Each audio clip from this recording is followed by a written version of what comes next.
বাংলাদেশের বিদেশি ঋণ আবার ১০০ বিলিয়ন বা ১০,০০০ কোটি মার্কিন ডলার ছাড়িয়েছে।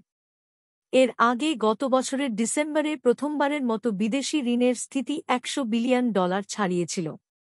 বাংলাদেশ ব্যাংকের সর্বশেষ প্রকাশিত তথ্য অনুসারে চলতি বছরের জুন মাস অর্থবছর শেষে সরকারি ও বেসরকারি খাতে বিদেশি ঋণের স্থিতি ছিল ১০৩.৭৯ বিলিয়ন বা ১০,৩৭৯ কোটি ডলার। এই অর্থ বাংলাদেশি মুদ্রায় ১২,৪৫,৪৮০ কোটি টাকার সমান, প্রতি ডলার ১২০ টাকা ধরে।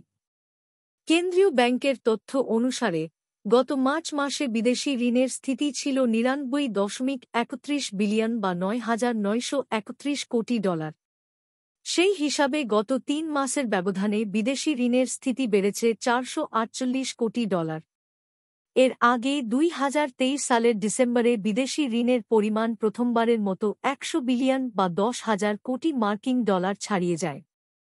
ওই সময় সরকারি ও বেসরকারি খাতে বিদেশি ঋণের স্থিতি হয়েছিল ১০০.৬৪ বিলিয়ন বা ১০,০৬৪ কোটি ডলার। এর পরের ৩ মাসে বিদেশি ঋণের স্থিতি কিছুটা কমে আসে। গত মার্চ শেষে তা দাঁড়ায় ৯,৯৩১ কোটি ডলারে।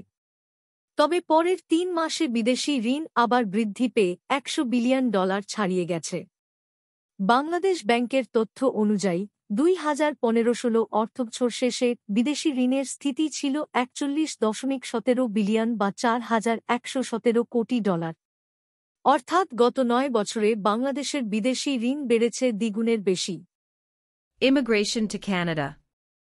We provide the best quality service and solution for Canada immigration.